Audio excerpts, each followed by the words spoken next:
नमस्कार भक्तों।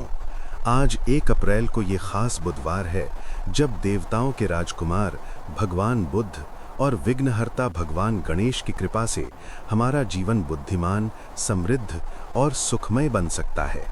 इस पावन दिन पर हम बुधवार व्रत की महिमा सुनने जा रहे हैं। ये व्रत केवल उपवास नहीं बल्कि भक्ति, श्रद्धा और सबक का अनमोल खजाना है।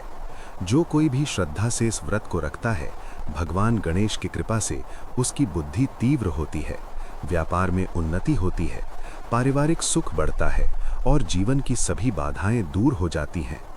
आज की ये कथा सुनकर आप महसूस करेंगे कि भगवान की लीला कितनी अद्भुत है। वे हमें गलतियों से बचाते हैं, सबक सिखाते हैं और अंत में अपार आशीर्वाद देते हैं।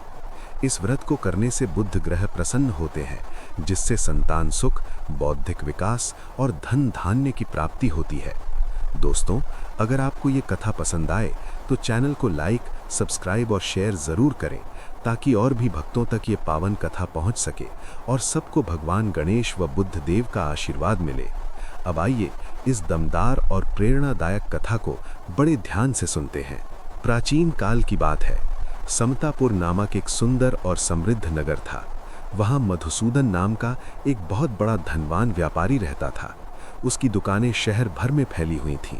घर में सोने चांदी की भरमार थी, लेकिन सबसे बड़ी दौलत थी उसकी पत्नी संगीता। संगीता अत्यंत सुशील, सुंदर और पतिव्रता स्त्री थी। दोनों का दाम्पत्य जीवन सुखमय था, लेकिन एक बात हमेशा मधुसूदन को परेशान करती थी। वो अपनी पत्नी को मायके से लाने जाना चाहता था, पर हर बार कोई ना कोई बाधा आ जाती।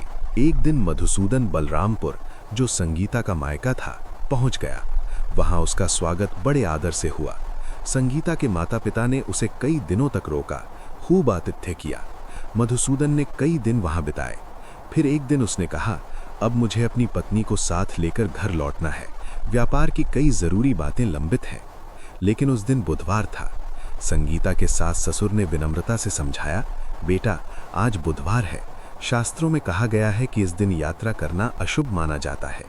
बुद्ध देव की कृपा से बुद्धि और व्यवहार का संतुलन बना रहता है, लेकिन इस दिन गमन करने से बाधाएं आ सकती हैं।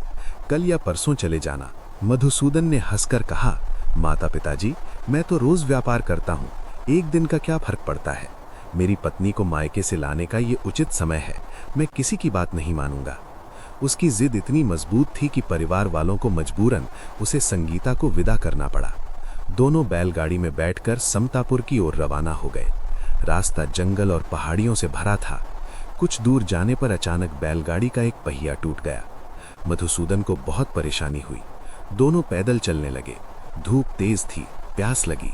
संगीता ने कहा, मुझे बहुत प्यास लग रही है। मधुसूदन ने लोटा लेकर पास के कुएं से पानी लाने चला गया। जब वो पानी लेकर लौटा तो देखा कि संगीता के पास उसका ही हमशक्ल एक व्यक्ति बैठा हुआ है और दोनों बातें कर रहे हैं। मधुसूदन को क्रोध आ गया। उसने चिल्लाकर पूछा, तुम कौन हो? मेरी पत्नी के पास क्यों बैठे हो? दोनों में झगड़ा शुरू हो गया। इतने में राजा के सैनिक वहां से गुजर रहे थे। उन्होंने दोनों को पकड़ लिया और पूछा, ये क्या मामला है? संगीता चुपचाप खड़ी रही, क्योंकि उसे कुछ समझ नहीं आ रहा था। असली मधुसूदन ने कहा, ये मेरा हमशक्ल है, ये झूठा है। लेकिन दूसरा व्यक्ति भी वैसा ही दावा कर रहा था। सैनिक उन्हें राजा के दरबार में ले गए। राजा ने दोनों को देखा। दोनों बिल्कुल एक जैसे थे। चेहरा, कपड़े, आवाज, सब कुछ। राजा भी हैरान हो गया। उसने फैसला करने में असमर्थता जताई। तभी असली मधुसूदन ने मन ही मन भगवान से प्रार्थना की, हे प्रभु, ये क्या लीला है? मैंने कोई गलती की हो तो क्षमा करें। बुधवार के दिन यात्रा न करने की चेतावनी थी, फिर भी मैंने जिद की। अब मेरी रक्षा करें। उसकी प्रार्थना पूरी होते ही आकाशवाणी हुई, मूर्ख, बुधवार के दिन यात्रा करने से ये लीला हुई है। ये भगवान बुद्ध देव की कृपा है जो तुम्हें सबक सिखा रहे हैं। तुरंत उस हमशक्ल व्यक्ति ने अपना असली रूप दिखाया। वे भगवान बुद्ध देव थे।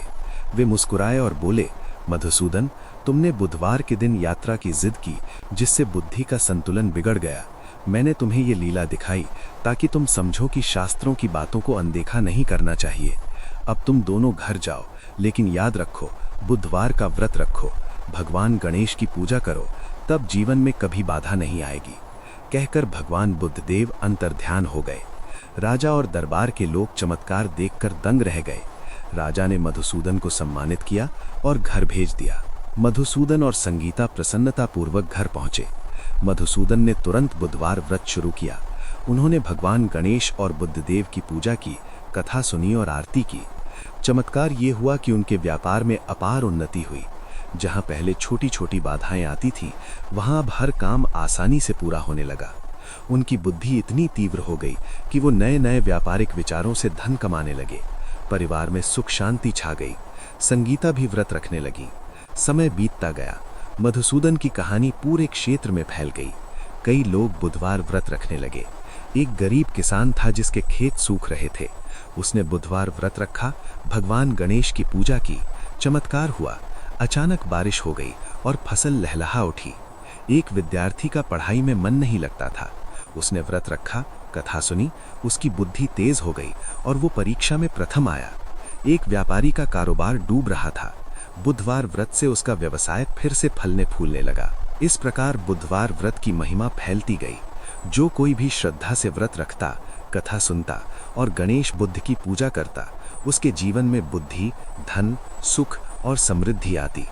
भगवान गणेश विघ्नहर्ता हैं। वे बाधाएं दूर करते हैं, जबकि बुद्धदेव बुद्धि और वाणी के स्वामी हैं। दोनों की कृपा से जीवन पूर्ण होता है। मधुसूदन अब हर बुधवार को बड़े उत्साह से व्रत रखते। उन्होंने अपने बच्चों को भी ये परंपरा सिखाई। उनके घर में हमेशा खुशहाली बनी रही। पड़ोस के लोग कहते, देखो बुधवार व्रत की शक्ति कितनी अद्भुत है। जिद करने से बाधाएं आईं, लेकिन भक्ति से सब ठीक हो गया। एक बार फिर मधुसूदन ने सोचा कि अगर उन्होंने पहले ही व्रत रख लिया होता तो इतनी परेशानी नहीं झेलनी पड़ती। लेकिन भगवान की लीला से उन्हें सबक मिला और वे भक्त बन गए। आज भी लाखों भक्त इस कथा को सुनकर व्रत रखते हैं और अपने जीवन को संवारते हैं। इस कथा से हमें सीख मिलती है कि शास्त्रों की बातों को मानना चाहिए। बुधवार को यात्रा या महत्वपूर्ण काम से बचें, व्रत रखें, भगवान गणेश को दूर्वा चढ़ाएं, बुद्ध देव को हरी वस्तुएं अर्पित करें। इससे बुद्धि विकसित होती है, व्यापार फलता है और परिवार में सुख रहता है। भगवान बुद्ध देव और गणेश जी की कृपा से मधुसूदन का जीवन चमक उठा। उनकी कहानी आज भी हमें प्रेरित करती है कि भक्ति से बड़ा कोई बल नहीं। जो भक्त इस व्रत को निष्ठा से रखता है, उसके सभी मनोरथ पूर्ण होते हैं। अब हम सभी मिलकर इस कथा का सार लें। बुधवार व्रत रखें, कथा सुनें, पूजा करें और भगवान की लीला को समझें।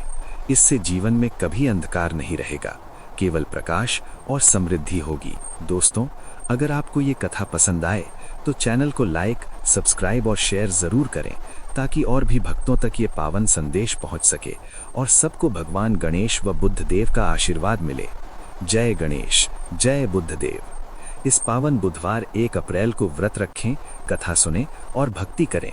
सभी मनोकामनाएं पूर्ण हों। चैनल को लाइक, सब्सक्राइब और शेयर जरूर करें। भक्ति का ये संदेश औरों तक पहुंचे। हर हर महादेव। ओम गंग गणपतये नमः।